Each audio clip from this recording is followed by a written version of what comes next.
Moi, ce qui m'intéresse, c'est le monde, c'est la musique faisant partie du monde. Faut arrêter de dire que c'est la faute des autres, c'est chiant. Ah non, j'ai pas dit que c'était Non, mais moi je te dis, ça casse les couilles. Je te le dis tout net, ça prend la tête. Tu vois, à un moment, j'ai dit, il y a un solo là, il y a un solo là. Le troisième, c'est alors, quoi? vous saviez que c'était à moi là? Sur le 5, ah ouais. vous s'arrêtez sur le 5. J'ai oublié parce que je m'occupe de tout le monde du qu'on la joue. Alors ne casse pas les couilles, je te prie. Ah non, mais alors attends, déjà, essaye de me parler poliment parce que Stop, moi, j'ai non, pas... non, mais moi je te dis, à un moment ça m'énerve, ça va. Tu me lances pas de défi, frangin là. Un Fais défi? gaffe à tes couilles, fais Attends, gaffe à ton cul. Hein. ils sont- Fais gaffe à toi. Voilà. Fais gaffe à toi. J'ai peur, je m'en vais, voilà. Tu vois, tu m'as fait peur, je me tire. Eh ben, c'est bien, je m'en branle. Allez, on y va. 1, début du morceau. 2, et 1, 2, 3.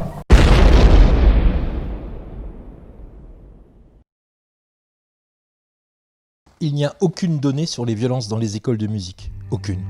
Quand il n'y a pas de données, c'est qu'aucune institution, ni l'État, ni les collectivités locales employeurs, ni les écoles de musique ou les conservatoires ne se sont préoccupés de savoir ce qu'il en est avec des données tangibles. Pourtant, les écoles de musique sont bien les derniers endroits où des adultes enseignants peuvent se retrouver seuls et à l'abri des regards dans une pièce fermée avec un ou une élève, souvent mineur, toutes les semaines. Mais il n'y a pas de données parce qu'il n'y a pas d'études.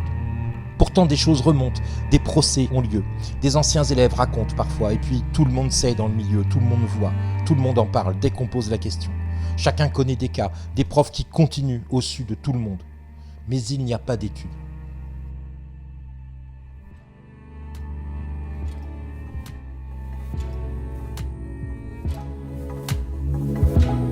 Certains profs, par exemple, on savait qu'on devait faire attention et pas aller en cours toute seule. On connaît aussi des filles qui ont travaillé avec les mêmes profs que nous Et on qui sait étaient mineures qui étaient mineures et qui ont dû coucher avec le prof. Certaines filles qu'on connaissait, qui sont allées coucher avec le prof et les parents étaient au courant. Et c'est ça que je trouve scandaleux, c'est que des parents laissent faire des choses comme ça. Quand il n'y a pas de chiffres, on peut s'en donner à cœur joie et renforcer gaiement ce qu'on a envie de croire en sélectionnant les informations qui renforcent notre propre conviction.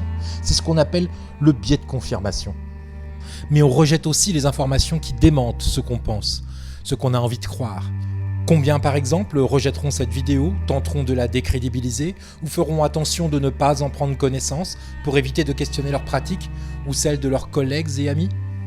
Une étude récente montre que le harcèlement sexuel est très présent dans le monde des musiciens-interprètes, mais pas d'études sur l'enseignement musical. Les profs qu'ils veulent pourront ainsi prétendre que non, la violence, ça n'existe pas dans les écoles de musique, que c'est si marginal qu'en parler jetterait la suspicion sur l'ensemble de la profession et que ça, c'est mal. C'est exactement ce qu'avaient fait les syndicats corporatistes de profs de musique de la ville de Paris face à l'étude de l'inspection générale de la ville de Paris de juin 2015. La mission de prévention, de signalement et de traitement des risques d'infractions sexuelles sur des mineurs par des agents de la ville. L'association des enseignants des disciplines artistiques avait par exemple rejeté le rapport, prétendu qu'il visait à faire baisser les heures des profs, demandé son retrait et même des excuses. Un mot pour les victimes ? Non. Par contre, une avalanche de commentaires outrés par les propositions contenues dans le rapport, des amalgames et des argumentations outrancièrement malhonnêtes, voire la revendication pure et simple de la culture du viol. Pourtant, ce rapport avançait des propositions pour protéger les élèves des agressions sexuelles et des viols.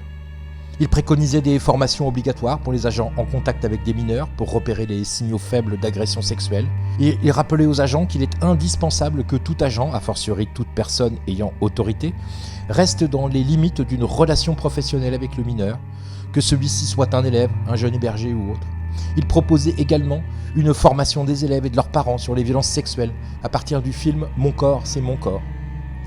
Il proposait de mettre à disposition des documents de prévention et de s'attaquer à l'organisation des conservatoires, rendre les locaux transparents et visibles, notamment par la pose de portes entièrement en verre dans les conservatoires.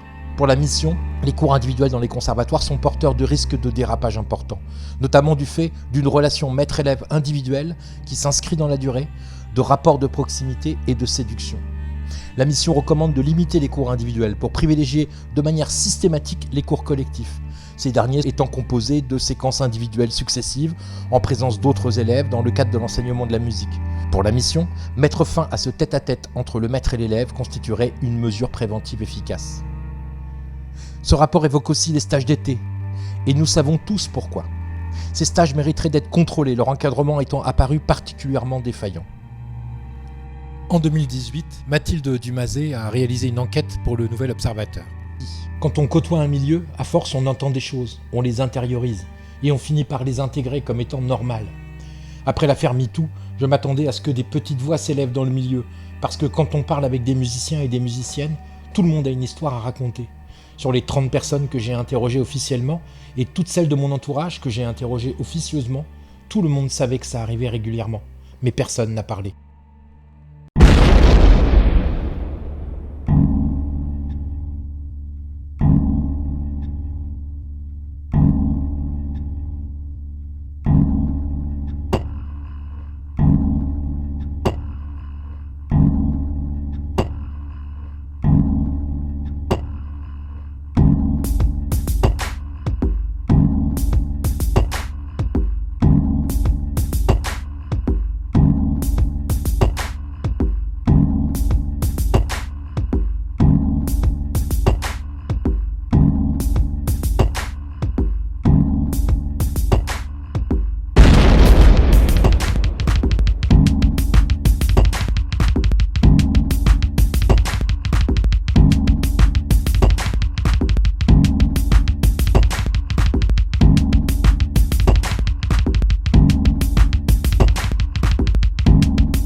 Nous avons tous des opinions, mais les opinions ne sont pas fondées sur des vérités scientifiques. Elles sont fondées en lien avec nos convictions, sur des croyances en des valeurs. Ces opinions sont non seulement légitimes, mais on ne peut pas ne pas en avoir. C'est-à-dire celui qui prétend ne pas avoir d'opinion, d'abord c'est une opinion, et ensuite, en réalité, il en a plein, parce que sa vie quotidienne, si on la regarde dans le détail, va témoigner de toute une série de choix qui sont des choix de valeurs. Bon. Donc on a tous des opinions qui ne sont pas légitimes dans le domaine scientifique. Bon. Mais ces opinions, à un moment ou à un autre, peuvent se trouver en contradiction avec des connaissances. Et je pense que ce qui crée la dynamique de la liberté à l'intérieur d'un sujet, c'est quand il accepte d'assumer cette dialectique entre ses opinions et ses connaissances. C'est-à-dire quand il accepte qu'une connaissance, eh bien, vienne contredire une opinion, par exemple. Ce qui n'est pas facile, hein.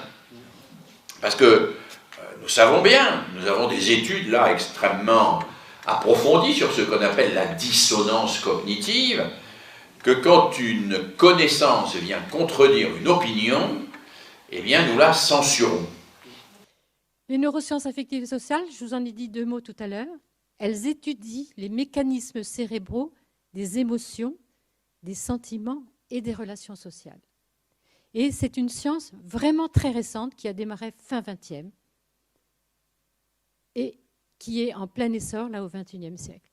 En France, on connaît bien les neurosciences cognitives, c'est tous les mécanismes cérébraux de nos compétences intellectuelles. Les chercheurs nous apprennent des choses fondamentales. Et je peux vous assurer que moi, en tant que pédiatre, depuis que je connais ces recherches, ma vision de l'enfant a totalement changé. Et maintenant, j'ai beaucoup plus de compassion pour les petits. Eh bien, ils nous disent quoi? Que le cerveau de l'enfant est beaucoup plus fragile, vulnérable, immature et malléable que tout ce qu'on imaginait jusqu'à présent. Ils nous disent aussi qu'une grande partie du cerveau est dévolue aux relations sociales. Et comme je vous ai dit, on ne le savait pas au XXe siècle. Ça nous montre l'importance de nos relations sociales pour nous, les êtres humains. Ils nous disent que notre cerveau est très, très malléable. On sait maintenant que le cerveau est malléable jusqu'à la fin de notre vie. Mais la très grande particularité de l'enfant, c'est que son cerveau est beaucoup plus malléable que le nôtre. Tout ce que va vivre l'enfant au niveau de ses relations va modifier en profondeur son cerveau, aussi bien le cerveau affectif que le cerveau intellectuel. Et chaque relation va modifier le cerveau de l'enfant de façon très précise. Comme je vous ai dit, les neurosciences affectives et sociales, c'est la science pure et dure. Ils nous disent quoi, les chercheurs? Que ça va modifier la sécrétion des molécules cérébrales, le développement des neurones, la myélinisation, les synapses, donc les connexions entre les neurones, les circuits neuronaux, les structures cérébrales, l'expression de certains gènes, les télomères des chromosomes, qui sont une petite partie du chromosome, et l'axe qui nous permet de faire face au stress. Donc vous voyez que chaque rencontre nous modifie, mais va modifier beaucoup, beaucoup, beaucoup plus l'enfant, puisque lui, son cerveau est extrêmement malléable. Ils nous disent que le cerveau de l'enfant est extrêmement fragile et que toutes les humiliations verbales et physiques qu'il va subir vont avoir des effets très nocifs sur le développement du cerveau. Et donc, vous savez ce que je vous ai dit en tout début de mon intervention, la très grande majorité des enfants à l'heure actuelle subissent des humiliations verbales et physiques. Donc vous imaginez que le cerveau des êtres humains à l'heure actuelle ne se développe pas bien à cause de ce qu'ils ont subi dans leur enfance. Les violences éducatives sont très présentes dans l'enseignement musical. Dans quelle proportion ? Aucune étude là-dessus non plus. Ce qu'on peut dire, c'est qu'elle paraît toucher chaque école de musique et chaque conservatoire. Ce qu'on peut constater, c'est qu'elle ne fait jamais l'objet de sanctions de la part des directions. On peut avoir ainsi un prof qui voit nombre de ses élèves sortir en pleurs de ses cours sans que rien ne se passe jamais. Ce qu'on peut déplorer, c'est que cette violence ordinaire soit présentée comme vertueuse par de nombreux profs, qui la brandissent comme le symbole de leur exigence et de leur sérieux, approuvé parfois par les parents. Mais le rôle des éducateurs que nous sommes est-il de participer à l'environnement violent qu'un enfant subirait déjà à la maison ? Ce qu'on peut déplorer, c'est que les jeunes profs osent difficilement s'attaquer aux pratiques violentes crânement revendiquées de nombre de leurs aînés. Et il n'est pas rare que l'humiliation commencée en salle de cours se poursuive en salle des profs, dans une connivence malsaine.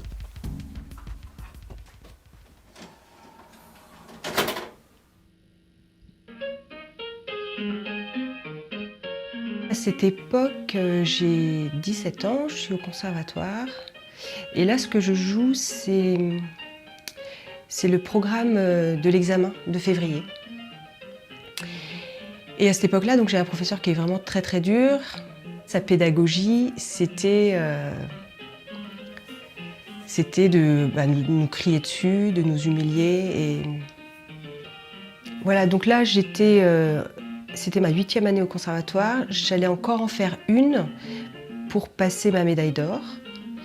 Et donc avec la médaille d'or, en fait, c'est la fin du cursus au conservatoire. Donc j'ai quitté ce prof qui me terrorisait tant. Et j'ai arrêté le piano, tout simplement. Les cris sur les élèves, ce n'est pas une indication qu'on est face à un enseignant exigeant. C'est juste un signe de maltraitance. On pourrait vous dire que les pédagogues, depuis des décennies, bannissent la violence de l'éventail des moyens pour enseigner. On pourrait vous montrer que les sciences cognitives la pensent absurde. On pourrait vous démontrer que les neurosciences l'aperçoivent comme contre-productive, bloquant tout simplement les circuits neuronaux de l'apprentissage par le stress qu'elle génère. On a juste envie de dire que la violence éducative heurte nos valeurs et qu'il est plus que temps de la combattre dans les établissements d'enseignement artistique. Et si on évoquait le travail obligatoire à la maison ? Que font tous ces collègues qui imposent aux élèves de travailler à la maison ? Les rendent-ils acteurs de leur apprentissage ? Favorisent-ils la motivation, le goût, l'envie ? Obtiennent-ils un travail de qualité ? Ou dans bien des cas, cela culpabilise-t-il l'enfant qui préfère aller jouer avec ses copains et qui va voir le travail de son instrument comme une privation, une punition ? Cela ne transforme-t-il pas les parents en répétiteurs du prof ? Et qui vont parfois aller au conflit avec leur enfant pour obéir à la prescription de fin de cours ? Est-on à ce point incapable de démontrer aux élèves l'utilité du travail régulier de l'instrument, qu'il nous faille utiliser la contrainte, la coercition comme substitut à la motivation ? Ne risque-t-on pas de ne former que des êtres dociles, scolaires, et pousser tous les autres vers la sortie avec l'alibi parfait du manque de travail personnel ? Ne va-t-on pas générer du stress parce qu'on ne travaille jamais assez et jamais assez bien en fait, et que nombre d'élèves ont peur au moment du contrôle de leur travail à la maison par leurs profs ? Permettre à l'enfant d'avoir des choses à faire s'il en a envie, ne faire de pression sur personne quand il y a une baisse d'investissement bien naturelle, est sans doute signe qu'il serait intéressant de discuter avec l'élève d'un autre programme, plus à même de coïncider avec ses motivations du moment. Les biais de confirmation touchent tout le monde. Et nous pouvons nous aussi, tout autant, surestimer les violences en école de musique, surestimer le nombre de profs maltraitants. mettre en relief un phénomène qui serait plus que marginal. Nous n'en croyons rien, mais en l'état, en l'absence d'études et de chiffres, on serait bien en peine de le prouver. Alors que faire?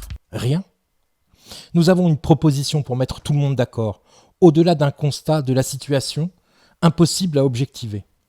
D'abord, exiger des directions des écoles de musique, des collectivités publiques qui les financent, un audit de la situation des violences sexuelles et éducatives dans l'enseignement spécialisé de la musique. École par école, conservatoire par conservatoire, parce qu'on ne pourra pas en sortir par des études générales qui ne pourraient déboucher que sur des généralités. Les enseignants doivent porter cette exigence, mais les élèves et leurs parents aussi doivent prendre à bras le corps ces problématiques. C'est la société tout entière qui doit refuser les violences dans l'enseignement comme ailleurs. Ensuite, reprendre les propositions formulées par la ville de Paris dans son rapport de 2015 et que nous avons détaillé plus haut, sur la formation des enseignants, sur l'information des parents et des élèves, sur la prévention des violences sexuelles. La réflexion et la constitution d'un outil, le violentomètre de l'enseignement musical, nous est apparu nécessaire. Ceux qui pensent que la violence n'est que marginale seront d'accord pour qu'elle disparaisse complètement. Ceux qui, comme nous, pensent qu'elle est un phénomène massif dans l'enseignement musical auront un outil pour tenter de la faire reculer. Nous vous proposons un lien vers une nouvelle vidéo qui détaille le violentomètre de l'enseignement musical. L'indignation n'est pas toujours du bon côté et la compassion encore moins les victimes. Pour rappel, ce ne sont pas les professeurs blessés d'être des agresseurs potentiels et encore moins les agresseurs eux-mêmes. Les victimes, les seules victimes, ce sont tous ces élèves qui ont un jour subi une remarque, un geste déplacé, un attouchement, un chantage sexuel ou pire un viol et qui ont peur de parler. L'indignation doit être collective et la prise de conscience immédiate. On ne répétera jamais assez les bienfaits de la pratique musicale pour les enfants. Cette rentrée en musique en est une nouvelle fois la preuve, alors ne laissons pas le silence gâcher la fête. À réécouter sur francemusique.fr.